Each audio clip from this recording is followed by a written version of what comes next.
How did a fried chicken salesman in the 1970s make a movie about the Zodiac Killer and actually almost catch the Zodiac Killer? The story of Tom Hanks's attempt to catch the actual Zodiac Killer is not one of professional law enforcement, but instead it was the tale of an aspiring filmmaker whose background was in the food and service industry. Can I get a French onion soup, please? Hansen was once a successful entrepreneur in San Francisco, owning a chain of Pizza Man restaurants and KFC franchises in the late 1960s. This context is vital to understanding the motivations behind this seemingly bizarre plan, so stick with me. A crucial turn of events came when his underwriter went broke and a financial catastrophe occurred that left Hansen out of a job and without his businesses. This professional setback left him with his life savings, a sum of approximately $13,000, which was a good amount for 1970, which he decided to pour into a radical plan to, you guessed it, catch the Zodiac Killer. So just what was going on in San Francisco to lead Thomas Hansen to achieve this kind of desire? To fully appreciate the context of Hansen's plan, one must understand the psychological climate of San Francisco during the 1960s. The Zodiac Killer's unsolved murders has brought the city to its knees and created a palpable sense of unease in the city. The confirmed attacks, which began in December of 1968 and continued into the early 70s, were marked by a lack of clear motive. San Francisco has a killer in its midst.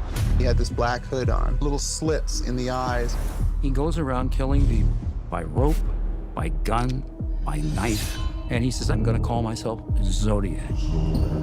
American law enforcement had never seen anything like this. The Zodiac's methods were not just violent, but also deeply theatrical. He taunted the police and the public by mailing a series of heavily misspelled letters, ciphers, and even pieces of bloodshed clothing to media outlets like the San Francisco Chronicle. These communications, which often began with the chilling phrase, "This is the Zodiac speaking," were performances designed to garner headlines and exert control over the narrative. This morning, the people of San Francisco heard a man who claimed to be Zodiac talking on the air. All the scheduled guests were canceled from the show on the ABC station KGO. Belli waited for Zodiac to call on the private line. The phone was not tapped. Talk to us. Just tell us what's going on inside you right now, Sam, please. I have headache. How long have you had those headaches, Sam? Since I killed a kid. This public spectacle began to create a vacuum of fear and frustration among the people of California, which led to an amateur like Thomas Hansen to fill the void. My name is Tom Hansen, and I directed the film Zodiac Killer in 1971. So what was Hansen's plan at all to really catch the Zodiac Killer, and his obsession with the media and how to actually use that as a ploy to get him good? Thomas Hansen's plan, while unorthodox, was predicted on a specific intelligent observation that he had with the said Zodiac Killer, basing it off the killer's personality and the subject to writing notes and mailing them to public news sources. The Zodiac's communication style suggested a deep-seated desire for attention and a fascination with the media. In one of his first letters, the killer appeared to reference the 1932 film The Most Dangerous Game by stating that humans were the most dangerous animal of all to kill. So we can infer with this information that the Zodiac Killer is definitely a film buff, but also has the desire to want attention among these murders, and would be unable to resist attending a movie if it was a movie based off his own crimes. The trap from the very beginning was my idea. I knew he'd come to the theater. He had to see his life story. I'm the Zodiac! The killer's actions, of course, were a pattern of just seeking public attention. The letters and ciphers, taunting the police, calls that were all designed to keep the media and police engaged in this twisted game. But Hansen's film was not just a narrative recreation of the Zodiac Killer. It was a carefully constructed piece of bait, a direct appeal to the Zodiac Killer's narcissistic desire to see himself, reflected on a grand screen for everyone to see all the horror and bad he has done in the world. It was an exploitation of the killer's own psychological makeup. In June of 1970, with his plan solidified, Tom Hansen began the production of his film, which would be released later in 1971. The fact that it took him a year to make this film is pretty miraculous, but also it sucked so bad that it looks like it was made in a year. Also, films take a year now to do, so the fact that he made this film back then, I mean, obviously it sucked, but pretty quick to create. But before we get into anything about the plan, I kind of just want to talk about how the movie actually was perceived by audiences and how it was probably one of the worst movies ever made. Worst crossover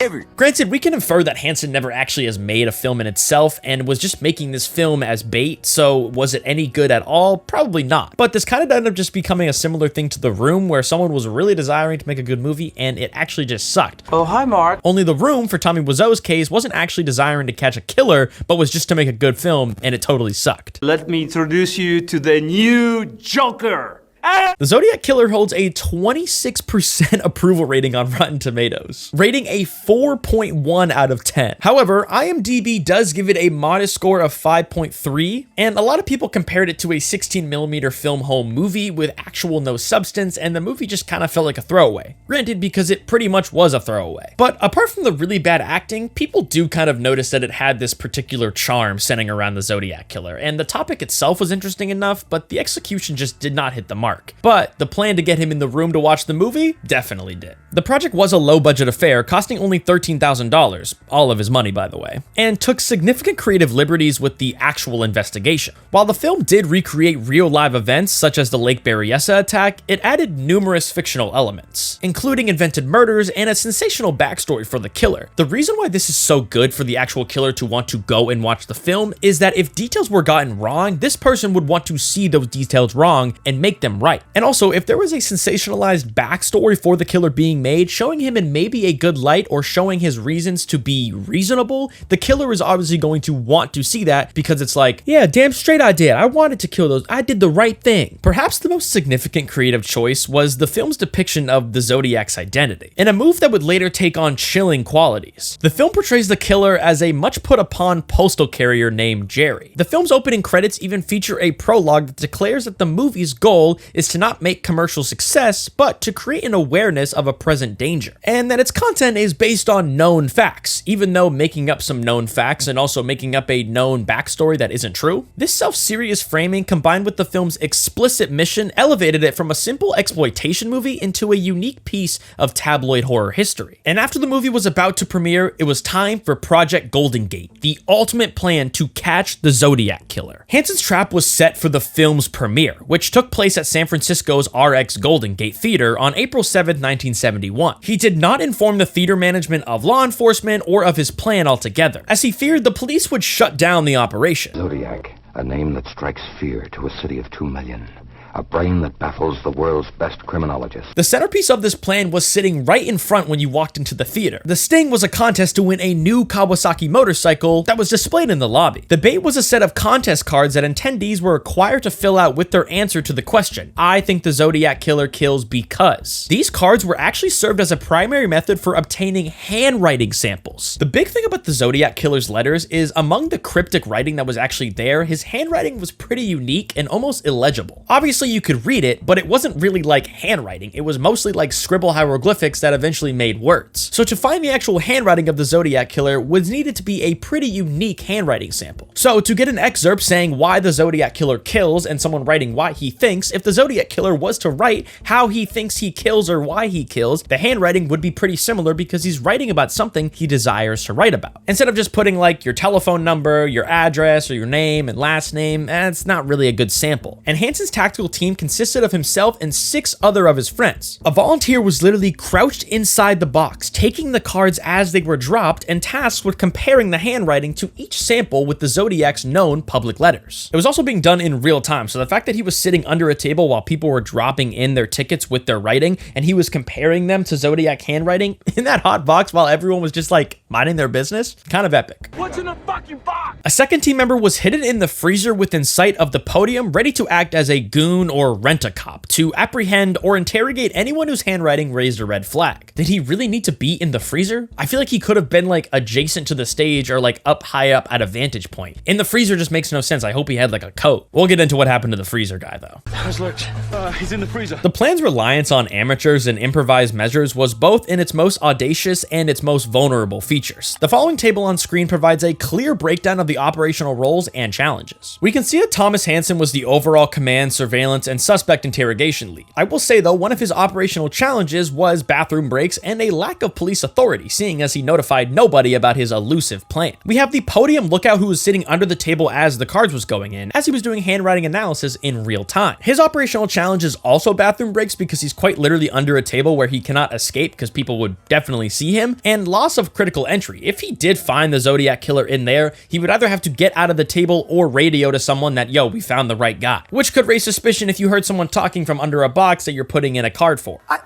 What was that? Lastly, we have the freezer lookout guy, who was tasked with apprehension of the suspect and backup if needed. His operational failure is that he pretty much could pass out from the cold and likely get hypothermia in the process. The nature of the plan, however, did fit just basic operational needs. Someone was going to be copying and checking the handwriting, someone was going to be on lookout, and someone was going to be surveying the entire thing. The lookout who was hidden in the freezer, for instance, nearly passed out due to the cold. More critically though, the team's need for bathroom breaks meant that parts of the theater were periodically left unattended. This seemingly minor flaw led to a catastrophic missed opportunity during a showing of someone who submitted a card with the message, "I am the Zodiac, I was here." But the lookout was on break and did not discover the entry until it was late to identify the writer. Fitting. This operational failure underscores how a single point of weakness can undermine an entire entry of a high-stakes endeavor. Cause like, they literally could have gotten the Zodiac killer if bro just held in his pee, or peed in a bottle, or I don't know, pissed his pants, wore a diaper. Bro could have done something. However, just when their entire plan was coming to a close, when everything was going to have its fault and the movie was just going to be shown and the Zodiac killer was going to escape, there was one crucial moment in the bathroom. It was the most dramatic and chilling event of the entire operation. Occurred during one of these said bathroom breaks. As Thomas Hansen took a break from his surveillance duties, a man appeared at the urinal next to him. The stranger's face matched the artist's rendering of the actual Zodiac killer, and looking over at Hansen, he made a cryptic and provocative statement. "You know, real blood doesn't come out like that." A stunned Hansen managed to maintain his composure and led the man to a side office where his friends were waiting. The man, a former military member, remained unflappable during a makeshift interrogation and was later released due to lack of evidence. It was identical, the mouth, the nose, the eyes, the glasses. When he turned around and said, "You know, real blood doesn't come out like that." We probably should have involved the police in it. The encounter with the man in the bathroom was the closest Hansen would have ever gotten to a resolution. The man was later fired from a bank job and in a bizarre, unsettling twist of fate became a mailman, kind of like how the movie was. The film Hansen had just made was a piece of exploitation art with a fictionalized plot. He depicted the killer as a potential mail carrier, and this incredible parallel between the fictional film and the real-life events that presented gave an uncanny amount of ambiguity to this heart of this fake story. The alignment of these details forces an observer to consider two compelling possibilities. The first is that the man's career change was a simple, eerie coincidence. The second, more sinister possibility is that man was in fact the Zodiac killer, who, having seen the film and understood the plot, made a calculated and deliberate move to taunt the filmmaker. His strange comment in the bathroom combined with a subsequent career path and could be interpreted as a sophisticated psychological game he was playing. Regardless of its true nature, this detail is a powerful symbol of the psychological war that the Zodiac killer waged on the public, blurring the lines between what was real and what was merely an unsettling narrative he watched with his own eyes. The following table on screen visually represents these uncanny parallels that were demonstrated in the powerful interplay between truth and fiction in this case. On the fiction side, we have the look of the Zodiac killer, not explicitly stated, but played by Hal Reed, and the real-life suspect matched the artist's rendering of the Zodiac killer. And the personality of the film is portrayed as a Satanist with dual personality, and the real-life Zodiac killer described as having an engaging personality, and even had a moment that was bonded with Hansen's friends. And the overall dialogue in the film of the Zodiac killer was voiceover monologues of him taunting the police, and the real Zodiac killer that was met in the urinal said a chilling statement taunting the director, "You know, real blood doesn't come out like that." The encounter in the urinal marked the beginning of a decades-long obsession for Tom Hansen. He never revealed the suspect's identity, but he continued to keep tabs on him for the next 15 to 20 years. This fixation led to desperate acts, including a ruse to get the man's fingerprints by offering a supposed prize he had won at the premiere. Hansen's relentless pursuit never yielded a definitive resolution, however, and his suspect's identity remains a point of speculation. But according to Hansen, a police search warrant for the suspect's belongings was allegedly issued, but never executed, due to internal police issues surrounding the inspector Dave Toshi's departure from the case in 1978. This lack of closure, compounded with the inability of a film to deliver a satisfying conclusion to the Zodiac killer, highlights the tragic cost of the Zodiac case as a whole, and those who tried to solve it. Later in 2007, David Fincher's film Zodiac was released with stark contrast to the original Zodiac killer Killer film. Its meticulous attention to detail and painstaking accuracy made it a successful film as well. Maybe not as much as the original one, but also the 2007 one wasn't a ploy to try to capture the said killer. While Hanson's film took its liberties, Finch's movie had access to hundreds of hours of interviews and pages of official documentation that were obviously not available in 1971. This comparison demonstrates two fundamentally different approaches to the same historical event. One as a tool for direct investigation in this sort of true crime case, but to actually catch a real criminal, while depicting the Zodiac killer in a fictitious, slightly real way, to an actual film that was an obsession of the psychological horrors of the Zodiac killer that had way more information, way more time, and obviously way more money to execute. And of course, the 2007 film performed much better, of course, but it's an interesting comparison to understand that one was made for the enjoyment and the other was psychological obsession to actually catch someone and do good. Tom Hanson's audacious attempt to catch the Zodiac killer in 1971 was an invaluable part of the case's long and frustrating history. While his plan was born on personal ambition and failed in its primary objective, it stands as a testament to the profound public desperation for closure. The boundary between a detective and an obsessive filmmaker can vanish, leaving behind a legacy of defined desperation, coincidence, and a persistent desire to an unanswered question.